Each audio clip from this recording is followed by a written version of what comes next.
I have here two different versions of Commando for Atari's 8-bit console systems. We've got Commando on the 7800, their competitor to the NES, and we also have Commando on their Golden Age classic system, the 2600. Well, let's start with the 7800 version. Now, the 7800 version of Commando came about 3 years after most other versions, including the Commodore and the NES. That said, it's kind of a bright spot in the 7800's rather small library of games. And yes, the title screen is this muddy on a real television. And, you know, it's interesting, it actually looks really good in emulation. I wonder if they drew this on a monitor or something and then maybe didn't take into account the blurring that you get from an RF video signal. And yeah, the 7800 is RF out only, which is a little bit of a shame. Because the graphics on that system are actually fairly nice, as you can see here.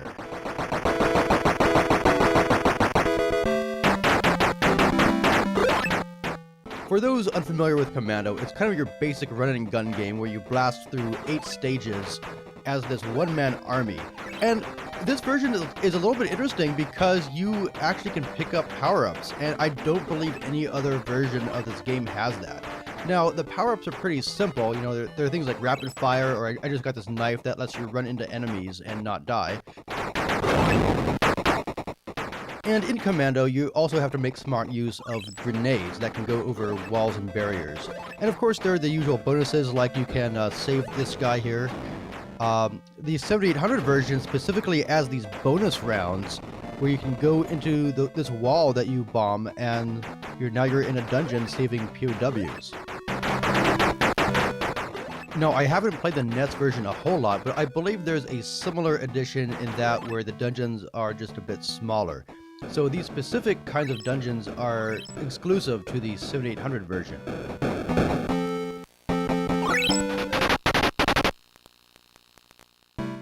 One thing I really do like about this specific version of Commando is that there's no sprite flicker.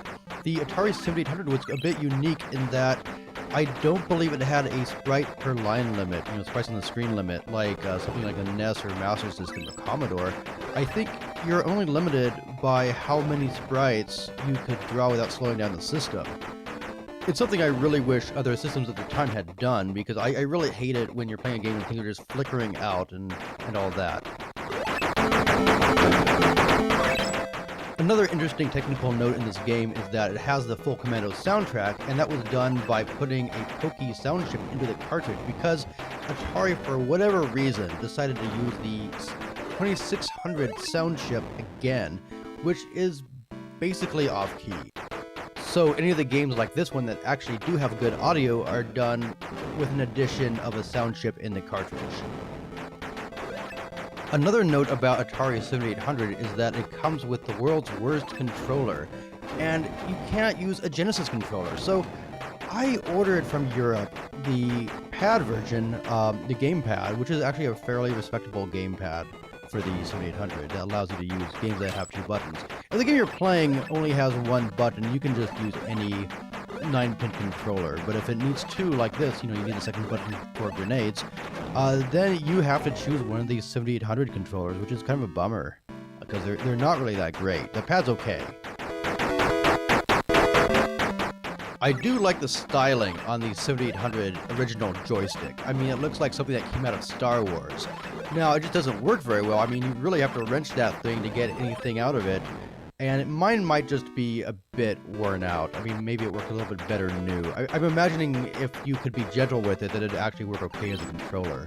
But if you've got a 7800, go ahead and get the pad.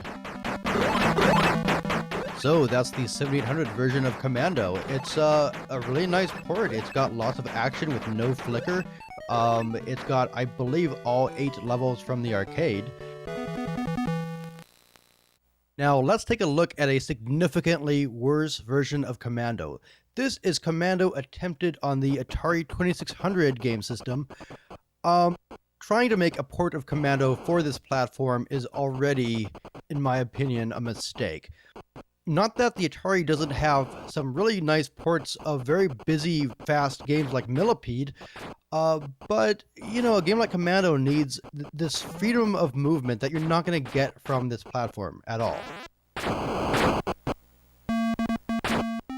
You can see here the enemies just kind of walk back and forth. They don't go up and down, and they do that to avoid flicker, though I kind of think that flickering enemies would have been a better option than just having them pace back and forth like this. The Atari can only show 2 objects on one line at a time, not counting shots. So that kind of puts a damper on what you can really do with a game like Commando. Yeah, and in this version, the grenades don't have much of a use. In the other one, you would use them to throw them over these walls, but you can hit these guys with your normal shot. Kind of makes me wonder why they bothered to include grenades at all in this version.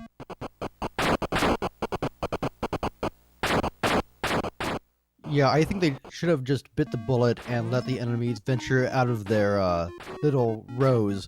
And, it would cause some flicker, but it would make for a much more compelling game than how this turned out. I mean, the reason you got a 2600 Commando is the reason you got a Double Dragon, which was also just horrible for the 2600. I mean, at least this one is somewhat playable. Double Dragon wasn't. But the thing is, Atari's strategy for this time was that they were going to market the 7800, but also bring back the 2600. I think the campaign was bring back the fun. So when they made these 7800 games, they were also sure to make a 2600 version, and that often did not turn out very well at all. I mean, for God's sake, you're trying to play Commando on a Pong machine. What do you think was going to happen?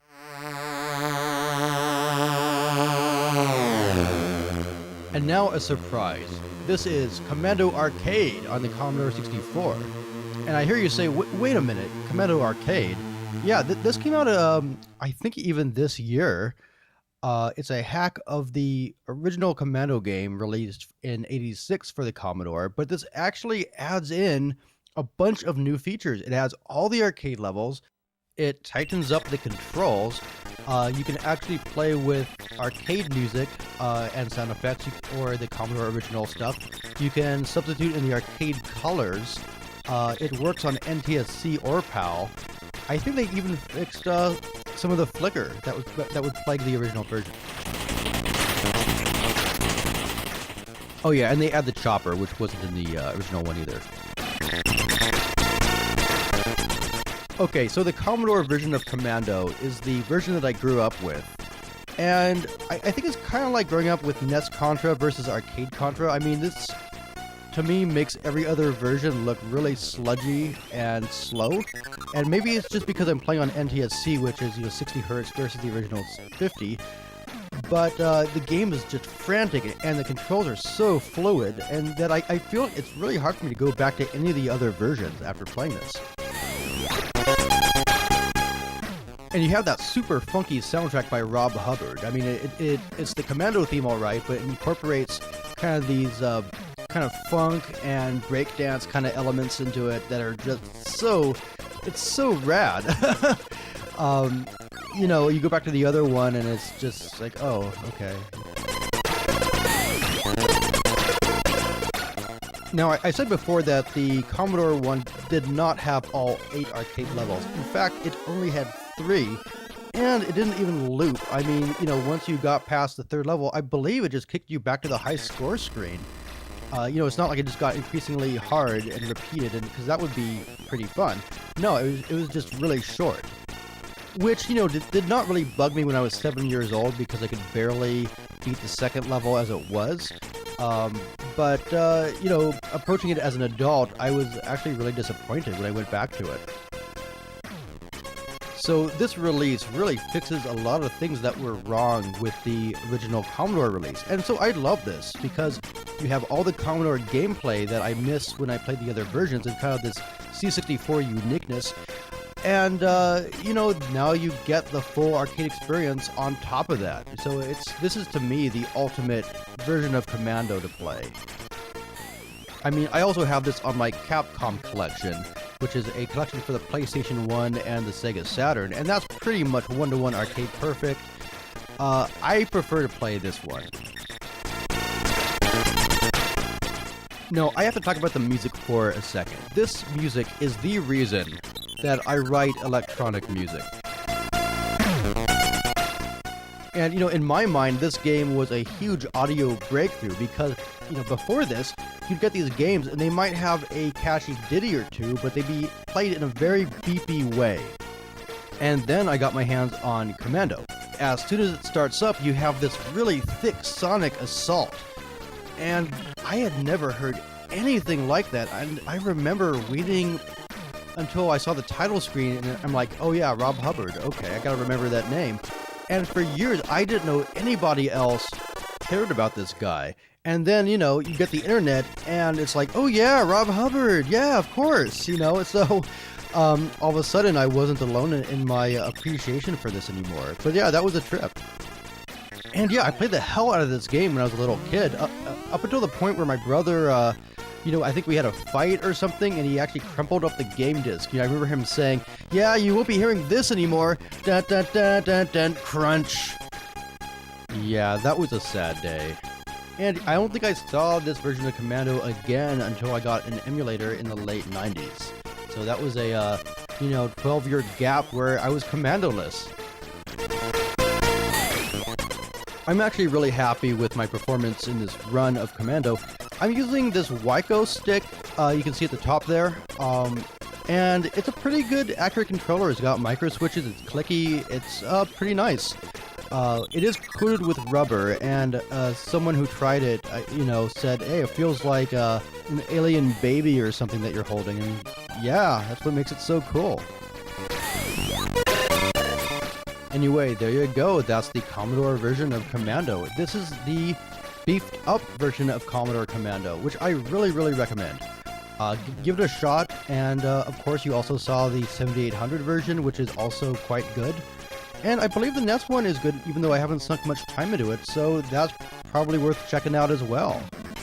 Yeah, in 2014, no matter which version of Commando you choose, you can't go too wrong. Unless, of course, you choose the 2600 version. Yeah, that thing's an abomination.